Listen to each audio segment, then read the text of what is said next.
Have you ever seen something that made you question not just your profession, but your sanity? Something so wrong, so off, that every instinct in your body said, this should not exist, even if no one else believed you. Because I have, and I see it every time I close my eyes. I've been carrying this inside me for nearly 2 years now. I didn't talk about it in therapy. I didn't tell my wife. I never filed a report. But I feel it creeping closer every night, like whatever it was remembers me too. My name is Nathaniel Chase. I'm a radiologist. Been one for 11 years now. Before that, I spent 6 years working as a paramedic, so trust me when I say, I don't scare easy. I've cut through mangled car wrecks with my bare hands to save lives. I've loaded blood-soaked children into helicopters while their mothers screamed behind me. I've spent nights elbow deep in strangers' pain and trauma and called it just another shift, but nothing. Not the screams, not the gore, not the things I've seen in alleyways or under fluorescent ER lights. Nothing ever got under my skin like that CT scan, and the mission that followed it. It began in the basement wing of Crestfall General Hospital. That's where they keep the old machines and the patients who don't belong anywhere else. And it ends, well, I'm not even sure it has ended. I used to believe radiology was the clean side of medicine. No bodily fluids, no sirens, just the truth, captured in cross-section bones, tissues, vessels. A puzzle you could solve with logic. But what do you do when the picture lies? When the image shows something that isn't there, or worse, something that isn't supposed to be anywhere? The scan came in late, a John Doe from a paramedic call I was never supposed to hear about. I was off duty. I shouldn't have been in the lab at all that night. And yet, here I am, still haunted, still hunted, still wondering whether that thing we saw in the scan ever really left that stretch. Crestfall General was one of those hospitals that felt like it belonged to a different era. The kind of place you can smell before you even walk through the doors. Disinfectant and rust, stale air and something beneath it all that never quite washes away. The hospital sits on the edge of town, half hidden behind a wall of dying trees and construction scaffolding that's been there since I was a kid. Everyone in the city knows it, but no one ever chooses to go there. They end up, it's where the city sends the unwanted, the uninsured, the undocumented, the unspeakable, people who vanish after they're discharged, or maybe before. I'd been working there part-time, helping them transition from analog imaging to digital archiving. Mostly I spent my time down in the imaging wing, which was tucked away in the basement like an afterthought. The ceilings were low, and the fluorescent lights buzzed like mosquitoes. It always felt a little colder than the rest of the hospital. Even in the middle of July, the radiology department was staffed by a skeleton crew, just me, a night tech named Arjun, and an older woman named Clara who managed scheduling and data transfer. Clara barely spoke above a whisper. Arjun was kind, too kind to be working in a place like that. He told me once he stayed because he'd made a promise to someone. He never said who. There was one room, room B3, that had no signage. You had to know the keypad code to get in. It wasn't on any public floor map. And when I asked Clara about it, she just shook her head and said, "That's not our room, Hon. That one belongs to admin." Admin, of course, meant someone higher up, somewhere unreachable, the kind of department that signed paychecks but never set foot in the basement. I saw that room only once. The door was open just a crack, enough for me to glimpse what looked like a patient table inside. Only it wasn't standard hospital issue. Too narrow, too long. The lighting in there was wrong. Dim but not soft, yellow, almost amber, like candlelight behind a curtain. I asked Arjun about it once, jokingly. "You ever scan any ghosts in there?" He didn't laugh. He just looked at me for a long second and said, "We don't open that door, not unless they tell us to." That was my second month at Crestfall. I should have left then. I think deep down, I already knew this place wasn't just old, it was sick, rotten from the foundation up. But I didn't leave, because 2 weeks later I got called in after hours for a case that wasn't on the books. And everything changed. It was a Thursday night. Rain hammered the streets, the kind that comes in sheets and drowns out sirens. I was supposed to be off duty, but Clara called me just after midnight, said the system had glitched, and a scan came in that needed manual handling. She didn't say who ordered it, just that someone from administration requested me by name. I should have asked more questions, but when you work in places like Crestfall long enough, you learn not to pull at certain threads. I drove in.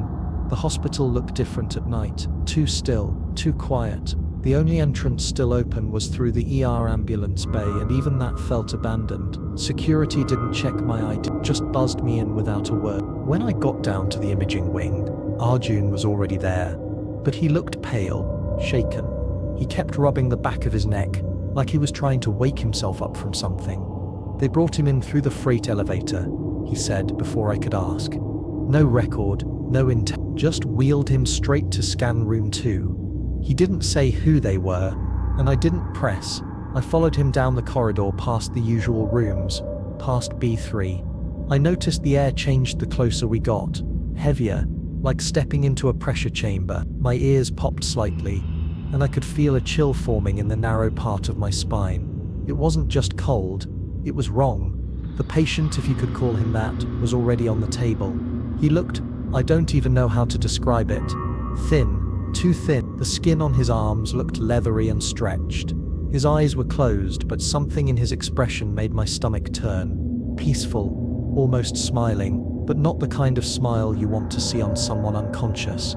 There was no IV, no monitor, just a pair of paramedics standing against the wall, like statues. Except, they weren't wearing paramedic uniforms. They had the right jackets, but there were no patches, no names. One of them had on old boots caked with dried mud, even though it hadn't stopped raining in days. The other one stared straight ahead, never blinking, never speaking, not once. I remember thinking, that's not how people stand, that's how they're posed. We ran the scan, head and chest, full body, and that's when everything started to go off. The machine didn't hum like usual. It growled, a low mechanical sound, as if it were straining to read something it didn't understand. The monitor glitched twice, then the first slices of the scan came through, and what we saw, it wasn't human. Not entirely. There were bones, sure, a spinal column, a skull, but they were wrong. The proportions didn't make sense. Extra sutures in the cranial plates. The spine had too many vertebrae, and they curved in a way that no living thing's spine should. There were cavities in the chest where there shouldn't have been, and something inside them, something that shimmered on the scan like metal. And then the worst part, the face. The scan showed a face, looking directly at us, but not his face. Something else, something embedded inside his skull, eyes wide open, smiling, as if it knew it was being watched. And I swear to you, the smile widened. On the scan, I pulled back from the console, my hands shaking. Arjun turned white as a sheet. The lights flickered. The machine groaned, and then everything went dark. Power outage, emergency lights only. When they came back on, the bed was empty. So was the scan room. The patient gone, no trace, no log, nothing. And the two paramedics, they never moved. They weren't there when we checked the hallway camera. There was no footage, nothing at all. I asked Clara the next day what had happened. She looked at me and whispered, "There was no scan last night, Nathaniel. You must have dreamed it." But Arjun remembered. I could see it in his eyes. We both remembered. And something else remembered us. I didn't sleep that night. I couldn't. Every time I closed my eyes, I saw that thing, that face, embedded in the scan, like it had grown inside the man's skull, like it had been waiting. By morning I'd convinced myself I had to go back, not for answers, not yet, just to prove to myself it actually happened, that I wasn't losing my mind. So I returned to Crestfall before my shift. The imaging system was linked to a secure archive, something only techs and radiologists had access to. I logged in. There was nothing. No file, no name, no timestamp, no patient entry. But the memory of it was sharp, too sharp. I remembered every slice of that CT scan. The distortion in the thoracic cavity, the extra vertebrae, the smile. I cross-checked the server logs. That's when I noticed it. A 5-minute data gap, right when we ran the scan. Just blank space. No error code. No crash report. Like someone had deliberately wiped it clean. I turned to Arjun later that night. Tried to talk about it again. He didn't want to. "Let it go," he said. "If you're smart, you'll forget it." Like I'm trying to. But I couldn't. The next day, I started digging, quietly. I went back through the internal patient logs.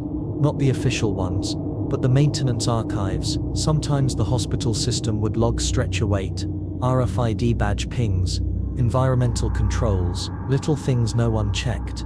And there it was, a stretcher ID logged entering scan room 2 at 12:41 a.m. No discharge, no name, but it was there. I pulled up the environmental data. That's when I saw the temperature spike. Then sudden plunge at 12:04. The system recorded a drop from 72 bff to 59 proof in under 10 seconds. I didn't know what to do with that. So I checked the security tapes. The hallway camera outside room 2 showed nothing. Until it did. At 12:46, for exactly 2 seconds, the feed turned to static. And in the middle of that distortion, a figure, standing still, facing the camera. It wasn't the patient. It wasn't anyone. The shape was too tall. The arms too long. The head tilted, like it was listening. Then gone. I took a still from that glitch frame and saved it. I didn't even know why at the time. Just instinct. I went to Clara, asked her again about that call, about the scan. This time she didn't deny it. She just sighed and said, "You should talk to Dr. Redgrave." "Who's that?" I asked. "Used to be head of radiology before the wing shut down in 2015, she said. "He saw something too. After that, he stopped coming to work, took early retirement, moved upstate. No one talks about him. The name wasn't in our current staff directory, but I found him, Arthur Redgrave, and in one of the archived drive folders under his name, buried so deep, it took me hours to decrypt, was a folder titled Only Echoes. Inside were dozens of CT scans, all corrupted, all with similar timestamps between 12:00 a.m. and 3:00 a.m. Each one showed abnormalities. Each one had that same embedded face, sometimes smiling, sometimes not. And in every scan, it was looking directly into the camera. I don't know what I expected to find in Redgrave's folder. Some kind of rational explanation, maybe. A disgraced doctor's delusions, misread scans from a faulty machine. Anything that would let me put this thing back in a box, label it human error, and walk away. But that's not what I found. The folder was full of nightmares. Dozens of scan files, all dated from 2012 to 2015. The final years before the basement imaging wing had been decommissioned. And in each file, the same pattern, a scan that looked normal at first glance.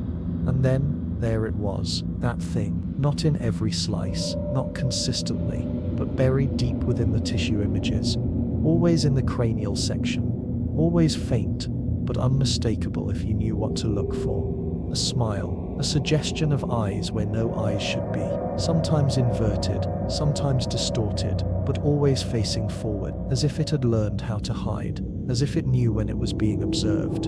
I loaded the images on my workstation, one after another, and each time I felt it, like the air shifted, like the hospital got just a little bit quieter. I started hearing things, murmurs, like whispering just out of range. The vents would groan at odd intervals. The lights flickered only in my corner of the lab. The worst part was, I started dreaming.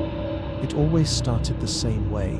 I'm in the scan room, alone. The table's empty. Then, a figure slowly lowers itself onto it, like gravity works differently for it. I look up at the screen, and the scan's already running. But instead of bone or muscle, the screen shows me lying on the table, and something inside me smiled. I'd wake up sweating, breath caught in my throat like someone had their hand over my chest. I needed help, someone who'd seen what I'd seen. So I reached out to Redgrave. He didn't answer my first email, or my second. On the third try, I attached one of the corrupted scans I'd recovered. I didn't include a message, just the image. He replied less than an hour later. Subject stop. Message. Do not open any more of the images. Do not examine them after midnight. And never let it know you're watching. Delete the scan. Burn the drive. And if you're smart, get out of Crest. I called him. He didn't pick up, but his voicemail was telling. He sounded frail, nervous, a far cry from the confident, brilliant man whose name still adorned old medical journals in the archives. His message was just 9 words. Don't let them tell you it's just a scan. After that, he went silent.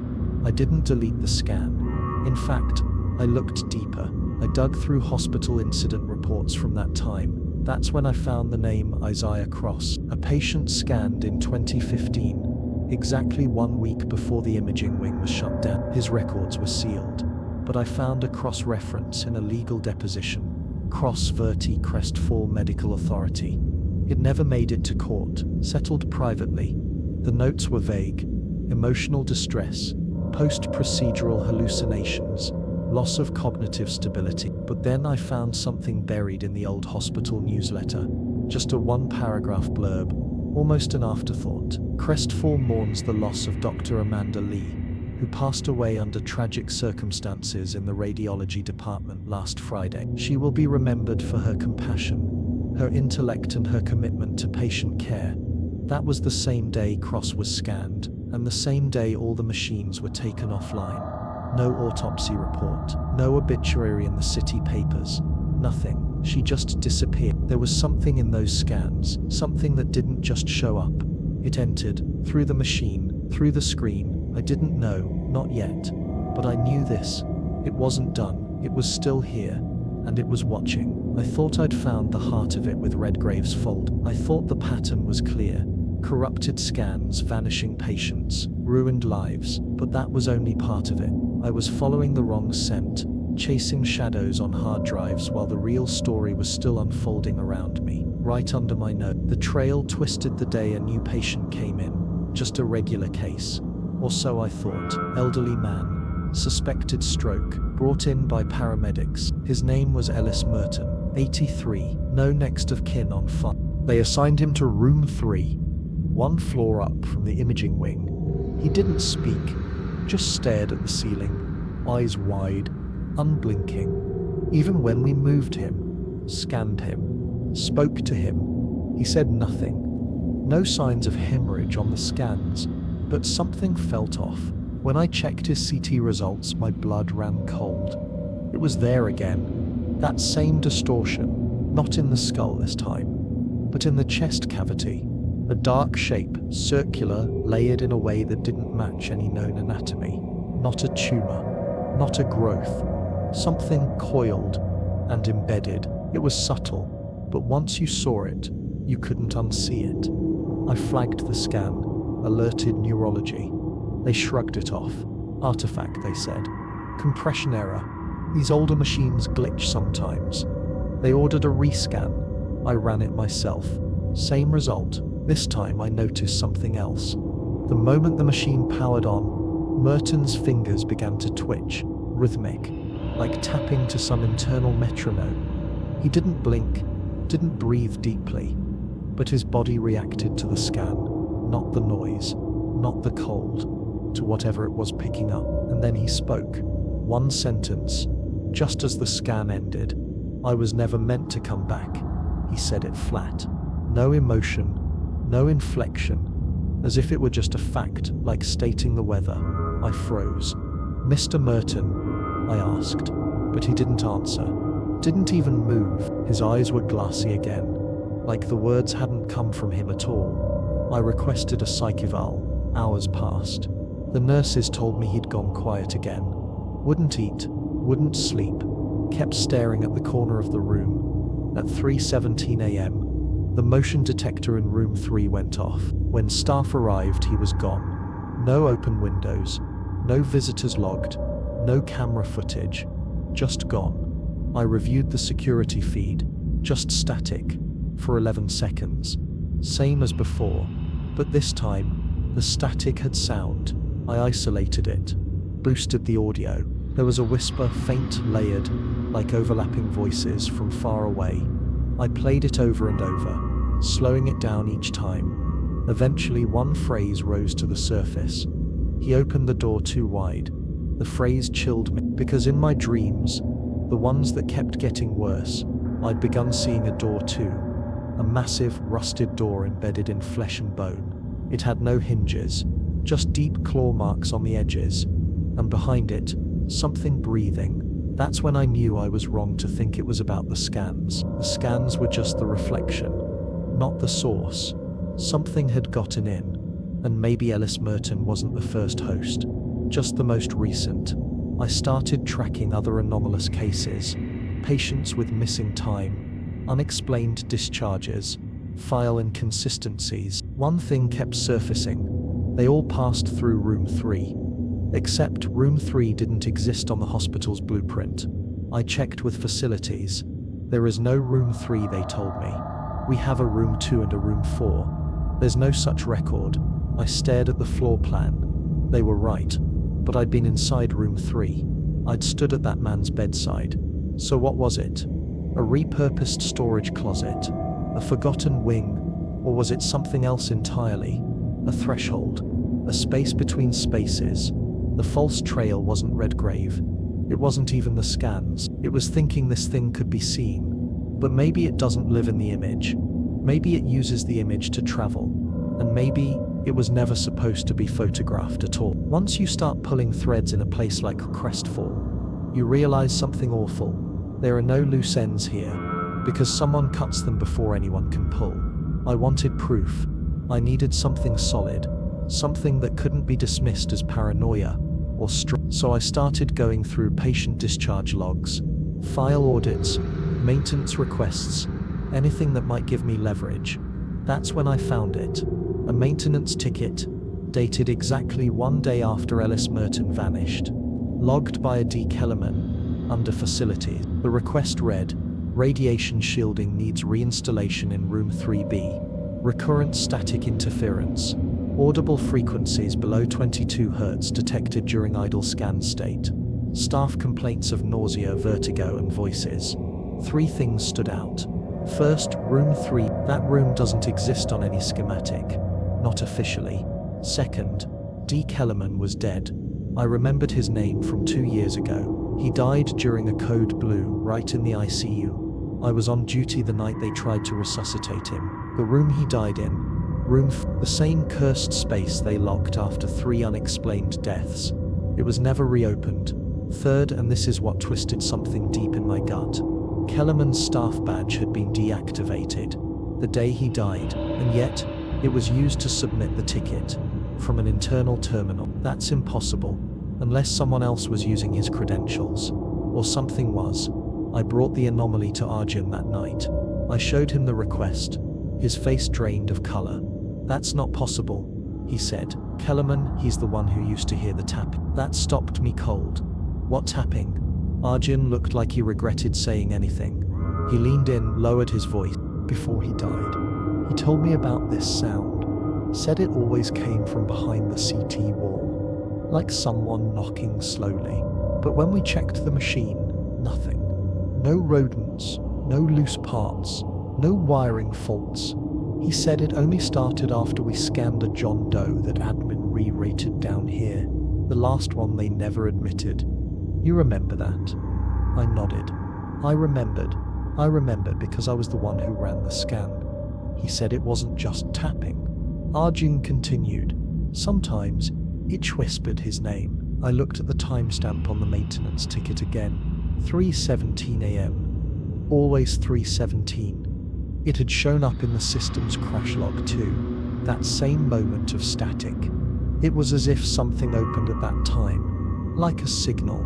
I needed answers. Real ones. So I decided to do the one thing you're not supposed to do. I accessed the internal backup server, not the cloud archive. A physical drive buried in sub-level 2, the wing sealed after the fire in '06. The fire that no one talks about. There were stories about a patient in isolation, about a power outage, about a machine that kept running after the power went out. I had to bribe the night shift security guard to let me through. I brought a flashlight, a hard drive, and 3 Red Bulls. The hallway was suffocating. Plastic sheeting still clung to the scorched walls. The fire had blackened the door frames, but the old server closet was untouched, reinforced. Inside, the air was still. Dust hovered like fog in the beam of my light. The server hummed, still alive, still breathing. I plugged in. There were logs here no one had touched in almost a decade. Hidden folders, encrypted logs, private messages between radiology staff. But one folder had no name, just a timestamp. 03:17:05. I opened it. There were only 2 files inside. One was an audio recording, 14 seconds long. The other was a scan, heavily corrupted, almost abstract.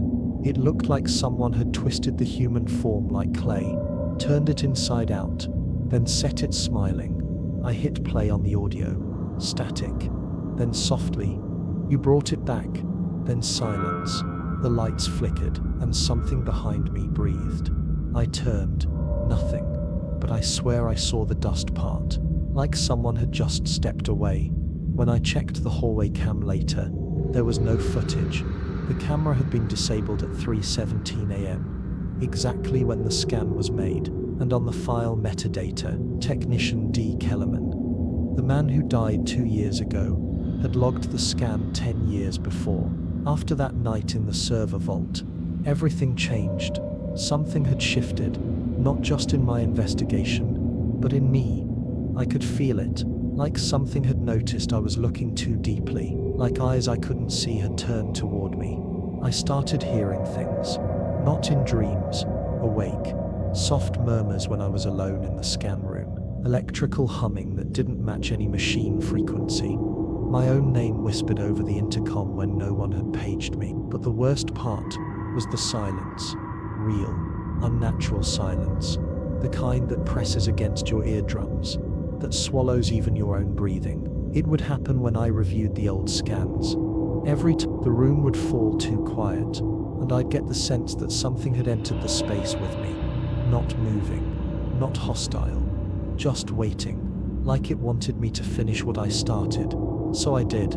I went back into Redgrave's files, not the images, but the notes. He was meticulous. Hidden beneath all the scan corruption logs was a single document titled Anomalous Entity, Recurrent Pattern Recognition. In it, Redgrave wrote about a specific case, a patient from 2007, the first time the smiling face appeared in a scan. The file had been sealed by administration. No name, no gender, just a label, case file. AE0, patient 0. Redgrave believed the entity, the one we kept seeing in these images, wasn't just a byproduct of faulty imaging. It was something else, something intelligent, something parasitic.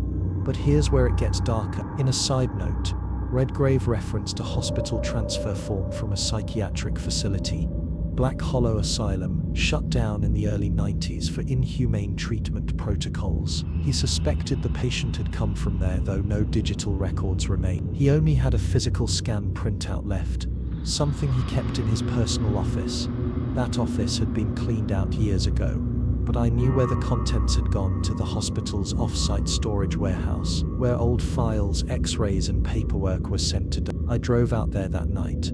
It was pouring rain, a lonely windowless facility behind the industrial park, lit by flickering floodlights. I signed in using a fake ID badge.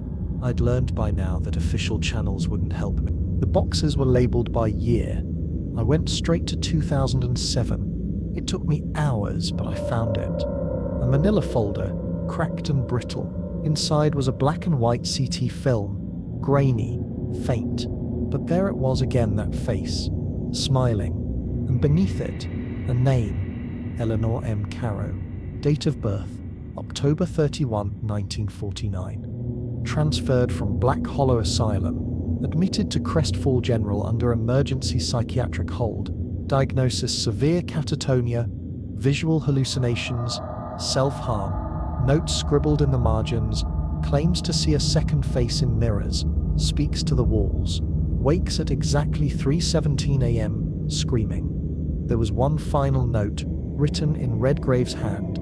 She died during her 3rd scan, heart failure. But the machine kept running. 94 more slices, and in every one, she was still looking at me. I turned the folder over. Someone had written something on the back, scratched into the paper so deep it nearly tore. It's not in the patient, it's in the image. I dropped the folder and stumbled back because right then, in the dead silence of that warehouse, the emergency exit alarm chirped once. Just once. But the door never opened. And when I looked back at the CT film hanging in the lamplight, the smile was wider, I swear it wasn't like that when I picked it up. And in the reflection of the film, for just a split second, I saw someone standing behind me. But when I turned, no one was there. Eleanor M. Caro wasn't a patient. She was a vessel. The first carrier of something that doesn't travel by blood or air. It travels by image, a mimetic infection. And we've been scanning it over and over, copying it, letting it spread. We didn't trap it in the machine. We freed it. I left the warehouse that night shaken, soaked to the bone, and carrying something worse than fear, certainty. It wasn't a theory anymore. It wasn't paranoia. The thing in the scans was real. It had a name, a history, and it had started with us. But the breakthrough didn't come until I ran the scan again. Eleanor's, I digitized the film back at my apartment, carefully, cautiously, like I was handling live voltage. The file wasn't corrupted like the others. No flickers, no static. It was clean, too clean. So I did what no one else had dared. I enhanced it. Layer by layer, I pulled detail from the grainy print, cross-referenced it with modern scans, matched bone structure, sinus cavities, tissue density. But it wasn't Eleanor I was trying to see. It was the other face, the one beneath hers. And slowly it emerged, subtle at first, a curve of the cheek that didn't belong, a second orbital ridge inside her skull. But then the jaw appeared, longer, wider, hinged too far back, and the eyes weren't human. They were too deep, like pits carved into bone. Not empty, just filled with something you couldn't capture in pixels. I stopped. I should have stopped, but I zoomed in, just a little more, and the screen blinked. Not glitched, blinked, like a shutter, like it knew I was watching. The room dropped 10 degrees in under 5 seconds. I watched the breath rise from my mouth. The lights dimmed, and then the audio monitor clicked on. I hadn't activated it, but from the speakers, barely audible, was a voice. It was my voice, only I wasn't speaking. I was reciting something, a phrase over and over again, whispering it like a prayer. I see you, I see you, I see you. I ripped the plug from the wall. The screen went black. The voice stopped, but the feeling didn't. That pressure, that sense that something had leaned forward from the darkness, pushed its face against the inside of the screen. It wasn't satisfied with being seen anymore. It wanted out. That was the moment I understood what Eleanor had tried to do. The reason she died during her third scan, the reason the image wouldn't stop replicating. It wasn't the patient that was dying. It was the entity, caught between dimensions, requiring observers, feeders, us. And every time we looked at that scan, even for a second, we gave it what it needed. Recognition, awareness, a pathway, like opening a window. The more people who saw it, the wider that window got. And if it got wide enough, I remembered something Redgrave wrote in his final note, buried in a hidden text file in the folder I'd decrypted. If you must look, never look alone. It doesn't like mirror, but it loves being remembered. That's why the old scans kept surfacing. That's why the file kept reappearing. Someone kept remembering it, kept dragging it back. I think that's how it survives. Not through flesh, through memory, through the image. And now that I had enhanced the clearest version of it ever recovered, I had just created its strongest copy yet. The face, the whisper, the temperature drop, the distortion. They weren't signs of a haunting. They were symptoms of exposure. I wasn't infected, not in the medical sense, but I was carrying it, and I had to find a way to bury it before it found another window, another viewer, another scan, another host. I tried to stay away. I really did. For 3 nights after enhancing Eleanor's scan, I slept at a motel an hour outside the city. No internet, no electronics, no reflective surfaces, just blackout curtains and the smell of mildew. I thought I was safe, but it followed. It started with dreams. At least I thought they were dreams.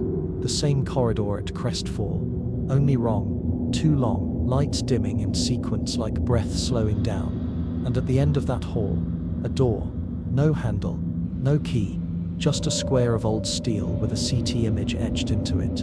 Eleanor's skin. I would wake up shaking, drenched in sweat, mouth dry, ears ringing. Then came the bleed. I opened my laptop one morning. and the wallpaper had changed to the scan. Not the raw image, but the enhanced one. The one with the face fully visible. I hadn't saved it. I hadn't connected that laptop to any drive. And yet there it was, smiling. That same expression Eleanor had just before her heart stopped. I tried to delete it. The system locked.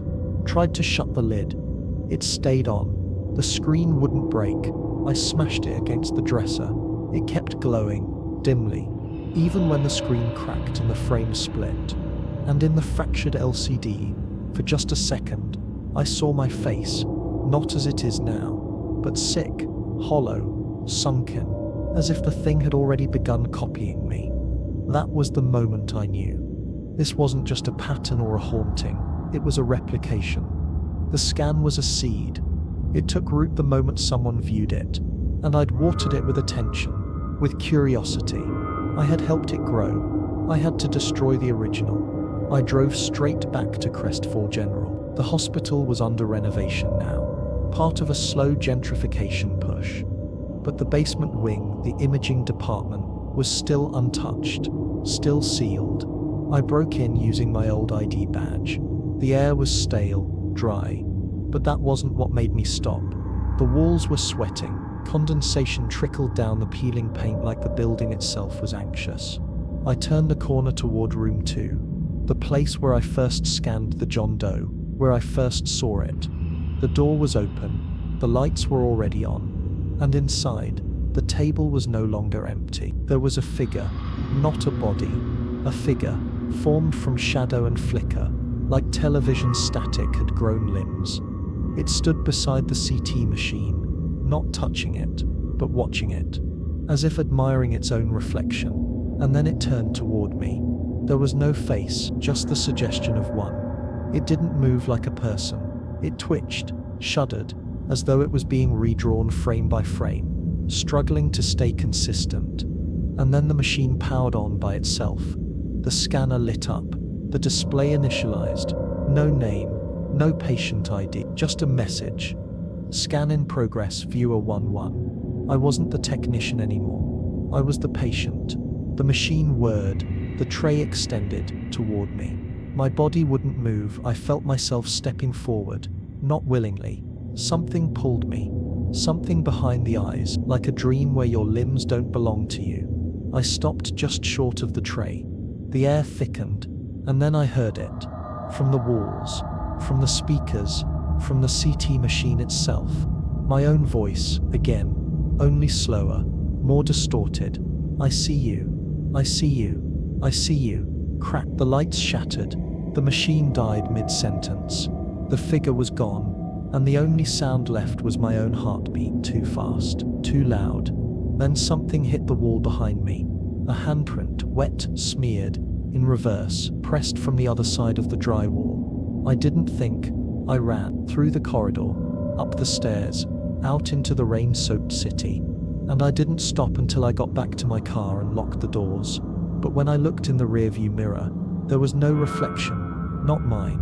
Not anymore.